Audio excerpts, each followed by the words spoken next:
میرے مصطفیٰ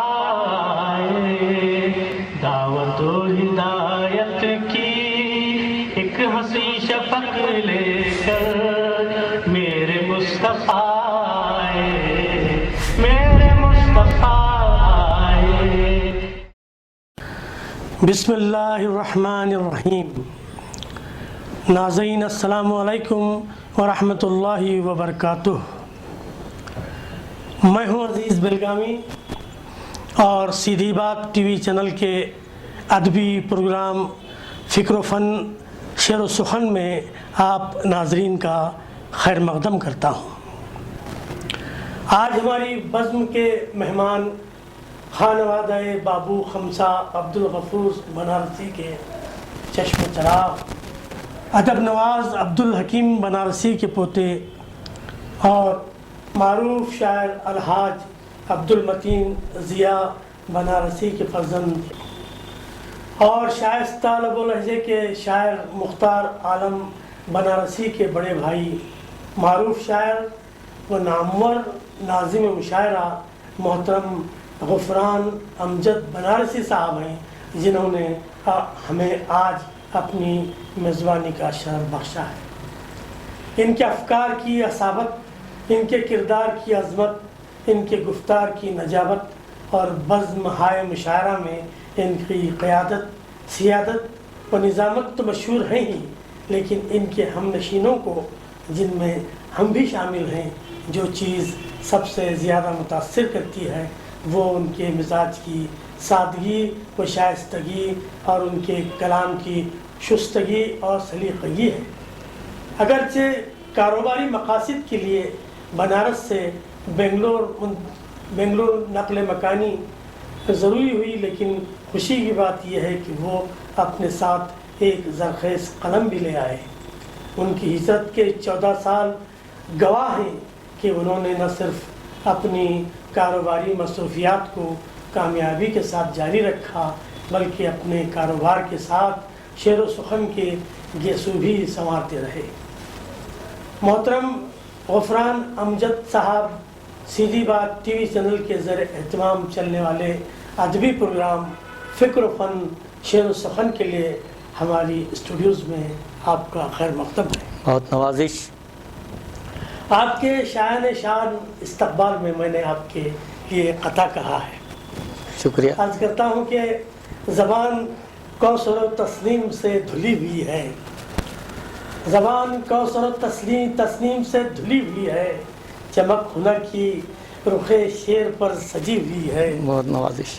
چمک ہنر کی رخ شعر پر سجی ہوئی ہے، نزاکتوں پہ زباں کی گرفت کیا کہنے، نزاکتوں پہ زباں کی گرفت کیا کہنے، کہ جیسے امجد غفران کے گھر پلی ہوئی ہے۔ بہت شکریہ۔ امجد غفران کے گھر پلی ہوئی ہے۔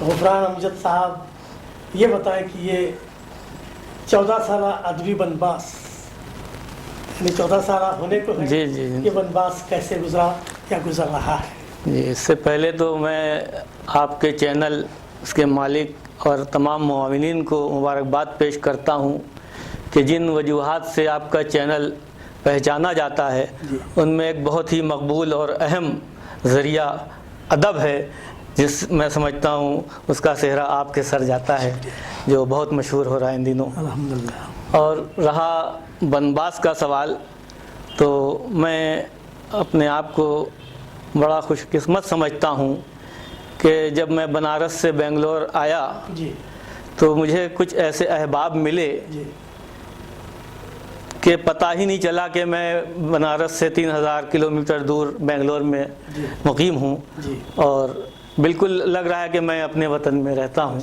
ماشاءاللہ۔ ایسے سب چل رہا ہے ماشاءاللہ بہت اچھی طرح۔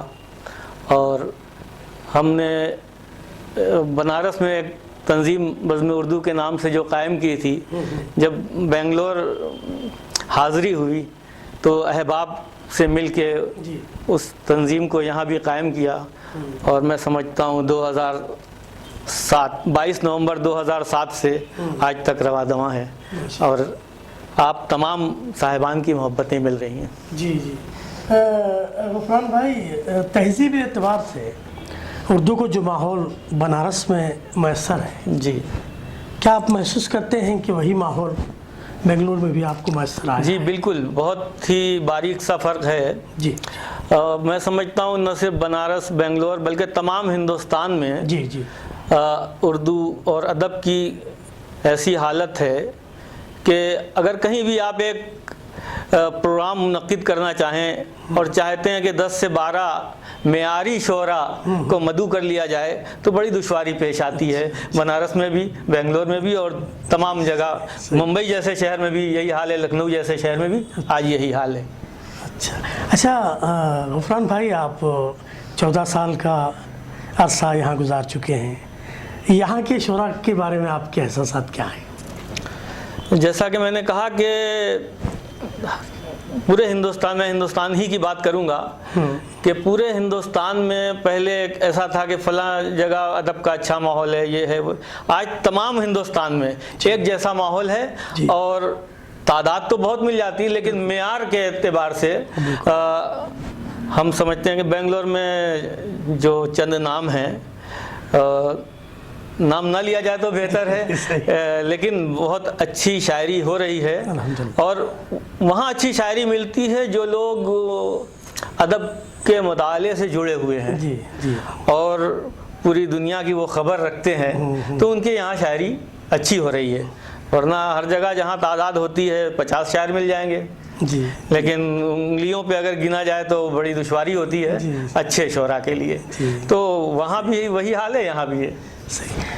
محترم غفران امجد صاحب، آپ نے نظامت کے میدان میں بھی کافی کمال دکھایا ہے، جی آپ کے تجربے کی روشنی میں ہمیں بتائیں کہ وہ کیا عوامل ہوتے ہیں جو کسی مشاعرے کو کامیابی سے ہمکنار کرتے ہیں؟ میری شروعات ہی نظامت سے ہوئی۔ اچھا، ماشاء اللہ۔ شاعری تو میں کرتا تھا لیکن جو میں سامنے آیا نشستوں میں تو میری شروعات نظامت سے ہوئی، اور نظامت کا سب سے اہم کام یہ ہے کہ اس کی فہرست پہ نظر ہونی چاہیے کہ شاعر کو کہاں آواز دینی ہے، کسے کہاں پڑھوانا ہے۔ وہاں اس پہ اکثر ایسا بھی ہوتا ہے کہ بہت بزرگ شاعر ہوتے ہیں، معیاری شاعر ہوتے ہیں، لیکن مشاعرے کی نزاکت کو سمجھتے ہوئے انہیں کہاں پیش کرنا ہے، انہیں پڑھوایا جائے تو مشاعرے اپنے حساب سے اور کامیابی کے فرق مراتب کے جی اس کو نظر انداز کرنا پڑتا ہے کبھی کبھی۔ جی غفران بھائی، یہ جو شاعروں اور ادبی انجمنوں میں جو گروپس امنڈ کے آئے ہیں، اس کے ہوتے ہوئے اس وقت ادب کی، شاعری کی، مشاعروں کی کیا صورتحال ہے، اور اس کے سدباب کے لیے آپ کے پاس کیا تجاویز ہیں؟ اصل میں یہ گروپ بندی کوئی نئی چیز نہیں ہے، یہ تو آپ بھی جانتے ہیں کہ زمانہ قدیم سے یہ چلی آ رہی ہے، اور کوشش تو انسان کو کرنا ہی چاہیے کہ اس میں کمی آئے، لیکن ختم تو نہیں کی جا سکتی ہے۔ میں بنگلور جب آیا تو میرے بہت سارے احباب تھے جو درمیان میں مجھے دشواری پیش آئی، میرے اپنے ہی لوگ تھے، لیکن میں نے اسے بہت سلیقے سے میں سمجھتا ہوں اس کو ہموار کیا، اور پھر ماشاءاللہ سب الحمدللہ۔ غفران صاحب، یہ جو آپ کے مشق سخن کی رفتار ہے، آپ بہت اچھا لکھتے ہیں، بہت زیادہ لکھتے ہیں، مسلسل لکھتے رہے ہیں، لیکن کیا بات ہے کہ آپ کی مشق سخن کی رفتار کا ساتھ آپ کی کتابوں کی اشاعت نہ دے سکی؟ صرف ایک کتاب آپ کی آئی، اب دوسری کتاب آ رہی ہے۔ میں تو سمجھتا ہوں کہ 4 کتابیں تو بہر صورت آپ کی ہونی چاہیے تھی، کیا اسباب تھے کہ اس طرح؟ میں میری کتاب تو یہ دوسری تو بہت پہلے آ جانا چاہیے تھی۔ میری بدقسمتی اس میں کہوں کہ کیا کہوں کہ کمپیوٹر میں ساری تیاری ہو چکی تھی، اور اس شعری مجموعے کے ساتھ ساتھ ایک اور کتاب جو میں عروض پہ لانا چاہتا تھا، اور میں چاہتا تھا کہ عروض پہ ایک ایسی کتاب منظر عام پر آئے جس میں نئے لوگوں کو سمجھنے میں بہت آسانی ہو۔ یہ دونوں کتابیں میں نے اس میں ٹائپ کر دی تھی، اور میرا کمپیوٹر کرپٹ ہو گیا، وہ سارا سب کچھ اس میں چلا گیا، اس وجہ سے پھر دوبارہ میں نے اس میں کوشش کی، بہت سارے کلام ضائع بھی ہو گئے، اس میں کچھ مل بھی گئے۔ تو میری کوتاہی کہی ہے اس میں کہ ابھی بھی کتاب ایک دم ریڈی ہے، صرف اس کی سیٹنگ کرنا ہے، جو میں اپنے بڑے بھائی اکرم اللہ بیگ صاحب سے جس دن میں کہوں گا وہ آ جائیں گے اور پھر اس پہ کام ہوگا۔ اور کلام کی تعداد یا کتابوں کی تعداد میرے خیال سے کوئی ضروری چیز نہیں ہے۔ محبت ہو یا نفرت ہو یا تکلیفیں ہوں، یہ جب رگو پے میں بس جاتی ہے، اتر جاتی ہے، اس کے بعد جو شاعری میں سمجھتا ہوں نمودار ہوتی ہے، اس کا ایک اپنا مقام ہوتا ہے اور اس کا اپنا ایک معیار ہوتا ہے۔ ورنہ روز ایک غزل آپ کہیے اس طرح کی نہیں ہوئی جب تک آپ کے اندر سے وہ بات نہیں نکلے گی۔ تو میری کوشش یہی رہتی کہ میں جبراً شاعری نہ کروں، اور میں سمجھتا ہوں جب بھی کوئی اس طرح کے واقعات جب اندر سما جاتے ہیں، رگو پے میں پیوست ہو جاتے ہیں، تو خود بخود شعر سامنے آتا ہے۔ اور یہ وجہ بھی ہو سکتی ہے اس کتاب کے کم ہونے کی۔ ویسے اس کتاب کا نام کیا تجویز فرمایا آپ نے؟ اس کتاب کا نام میں نے لہو کی دھوپ۔ اچھا۔ ایک صاحب نے مجھ سے پوچھا کہ یہ لہو کی دھوپ کا مطلب کیا ہے، تو میں نے کہا کہ جو اپنے لوگوں سے اذیت پہنچتی ہے، میں نے اس کو لہو کی دھوپ کا نام دیا ہے۔ اچھا، ماشاء اللہ ماشاء اللہ۔ اچھا غفران بھائی، یہ دیکھ کر بڑی مسرت ہوتی ہے کہ شہر بنگلور میں بنارسی احباب نے ایک بہت اچھی ایک فضا قائم کر رکھی ہے، اور آپ کی جو ٹیم ہے مختلف قسم کے کاموں میں مصروف ہے ادبی اعتبار سے۔ میں چاہوں گا آپ کے منہ سے میں سنوں کہ وہ کیا سرگرمیاں ہیں جو آپ کے پیش نظر ہیں، اور پھر آپ کی جو انجمنیں ہیں وہ بنگلور کے انجمنوں سے تال میل کے سلسلے میں کیا اقدامات آپ نے فرمائے ہیں؟ بنگلور کی جو بھی انجمنیں ہیں، جتنی بھی ہیں، ہفتہ وار ماہانہ پروگرام ان کا ہوتا ہے۔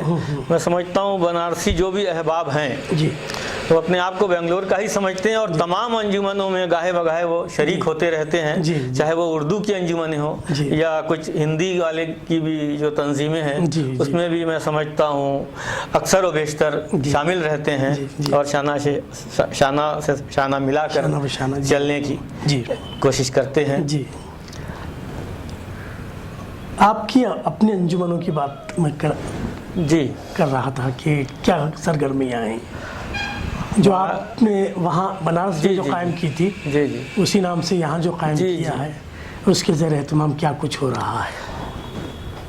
یہ 22 نومبر 2007 میں ہم لوگوں نے اس کا پہلا پروگرام کیا تھا، جو بڑے اچھے پیمانے پہ کیا تھا۔ اس کے بعد ایک مشاعرہ ہوا جو میں سمجھتا ہوں ہمارے اسد اعجاز صاحب کی صدارت میں ہوا تھا، اور اس میں شہر کے میں سمجھتا ہوں یہ ہمارے راہی فدائی صاحب اور تمام اچھے لوگ اس میں شامل ہوئے تھے۔ اس کے بعد ہم نے 2008 میں 10 نومبر 2007 میں یہ اس کا قیام ہوا، اور 22 نومبر 2008 میں ہم نے ٹاؤن ہال میں ایک کل ہند مشاعرے کا اہتمام ہم لوگوں نے کیا، جو بےحد کامیاب رہا۔ اور اب مسلسل میں سمجھتا ہوں کہ اس کے پروگرامز ہوتے رہتے ہیں، کوئی ماہانہ نہیں ہوتے ہیں، کبھی ایک ماہ میں 2 بھی ہو جاتے ہیں، کبھی 2 ماہ میں 1 بھی ہوتے ہیں، اور کوئی بھی شاعر ادیب بنگلور سے باہر، چاہے دلی ہو بمبئی ہو، کہیں سے بھی آ جاتا ہے، تو ہماری ایک کوشش رہتی ہے کہ بنگلور کے شعراء ادبا سے ان کو ملوانے کی کوشش کی جائے۔ اور میں سمجھتا ہوں کہ یہ جو لوگ بھی آتے ہیں باہر سے بہت ہی ایک خوشگواری اور مسرت کا احساس لے کے اپنے ساتھ جاتے ہیں۔ ماشاء اللہ ماشاء اللہ۔ غفران امجد بھائی، میں ایک بالکل ایک الگ نوعیت کا سوال جو اس کو آپ ہماری اپنی خود ستائی پر آپ محمول نہیں فرمائیں گے۔ ابھی تک میں نے 15 یا 16 ہمارے پروگرامز ہو چکے ہیں، میں نے کسی سے نہیں پوچھا، آپ سے پوچھنے کی ضرورت کر رہا ہوں، اور وہ یہ کہ سیدھی بات کے زیر اہتمام یہ جو ہمارے فکر و فن کا پروگرام چل رہا ہے، اس پر آپ جیسے سینئر با کمال شاعر کے تاثرات معلوم کر کے میں خوشی محسوس کروں گا۔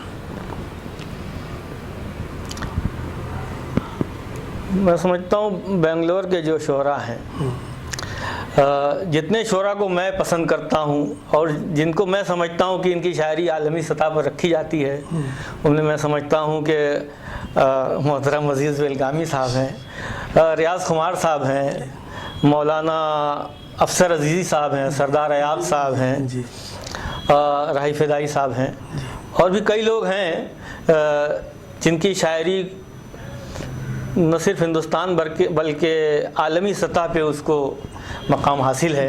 جی اور جب میں بنگلور سے باہر کہیں جاتا ہوں، لوگ اگر معلوم کرتے ہیں کہ وہاں پہ اچھے شعراء کون ہیں تو میں ان تمام شعراء کا اچھا نام لیتا ہوں، اور کچھ شعر بھی اگر یاد رہتے ہیں تو میں سنا دیتا ہوں، جس کی پذیرائی ہوتی ہے۔ فیس بک پہ بھی اکثر کسی نہ کسی کا شعر میں پوسٹ کر دیتا ہوں تو اس کی بھی کافی پذیرائی ہوتی ہے، اور میں اپنے آپ کو بہت ہی خوش قسمت سمجھتا ہوں کہ آپ جیسے لوگ ہمارے دوستوں میں ہیں، بزرگ ہیں لیکن میں اپنا دوست مانتا ہوں۔ ایک شعر میں نے کہا تھا، میں تو چونکہ تعلیمی اعتبار سے اپنے آپ کو بہت مفلس سمجھتا ہوں، جی لیکن پورے ہندوستان کے اور باہر کے لوگ بھی جی مجھے اپنا عزیز سمجھتے ہیں، تو اس کے لیے میں بہت خوش قسمت سمجھتا ہوں۔ مجھے برابر نہ صرف بنگلور بلکہ اور شہروں سے بھی بہت سے سارے ایسے شعراء ہیں جو اپنے کلام پہ مشورہ بھی لیتے رہتے ہیں، تو اور یہ میں سمجھتا ہوں کہ بزرگوں کی دعائیں اور آپ جیسے دوستوں کی محبتیں شامل ہیں اس میں۔ میں بطور خاص چاہوں گا کہ آپ سیدھی بات کی یہ مخصوص پروگرام کے بارے میں، جی یعنی فکر و فن، شعر و سخن کے مستقبل کے امکانات کے بارے میں بھی کچھ اظہار خیال کریں، اور مشورے بھی اگر ہوں تو اس پلیٹ فارم کے حوالے سے پیش کریں۔ نہیں، میں سمجھتا ہوں کہ سیدھی بات کا مستقبل واقعتاً بہت ہی روشن ہے، جی اور اس کا راستہ جو ہے، جس کے بہت سارے راستے ہو سکتے ہیں لیکن بہت اہم راستہ یہ ادب کا راستہ ہے جسے آپ کی سرپرستی میں چلایا جا رہا ہے۔ میں اس کے لیے ایک بار اور مبارکباد پیش کرتا ہوں۔ جزاک اللہ۔ غفران امجد صاحب، آپ مسلسل کام کر رہے ہیں ادب کے محاذ پر، ایک شہد کی مکھی کی طرح۔ آپ کے مستقبل کے اور کیا منصوبے ہیں ادب کو لے کر؟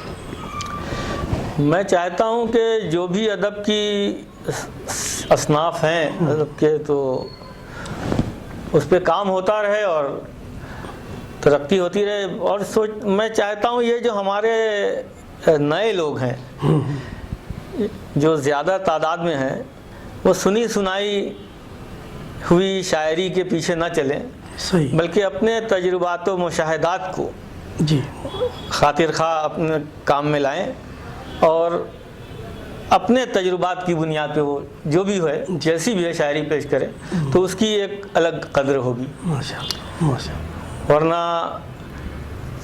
دوسرے کے چبائے ہوئے لقمے کو چبانا میرے نزدیک مناسب نہیں۔ بہت صحیح، بہت صحیح۔ غفران بھائی، لوگ سمجھتے ہیں، بعض شعراء سمجھتے ہیں کہ ترنم سے میدان مارا جا سکتا ہے، لیکن آپ کا کمال یہ ہے کہ آپ نے تحت میں جس طرح سے اپنا مقام بنایا ہے، تحت میں پڑھ کر، تو ہم چاہیں گے کہ ہم آپ کے کلام کو سنیں۔ ہمارے ناظرین کی خدمت میں آپ اپنی کچھ غزلیات یا اپنے کچھ شعر پیش فرمائیں تاکہ ہمارے ناظرین محظوظ ہو سکیں۔ آپ کے سخن، آپ کے کلام اور آپ کے انداز کو بہت پسند کیا گیا۔ چاہتا ہوں کہ جو اشعار میں نے آج سے 30 سال پہلے کہے، اچھا، وہاں سے میں شروعات کرتا ہوں۔ ایک مطلع شعر حاضر کرتا ہوں کہ لے کے امید کا دیا نکلے، اچھا، لے کے امید کا دیا نکلے، کچھ ہواؤں کا حوصلہ نکلے، کچھ ہواؤں کا حوصلہ، لے کے امید کا دیا نکلے، اچھا، واہ، کچھ ہواؤں کا حوصلہ نکلے، اور خیمہ غم اجڑ چکا امجد، اچھا، خیمہ غم اجڑ چکا امجد،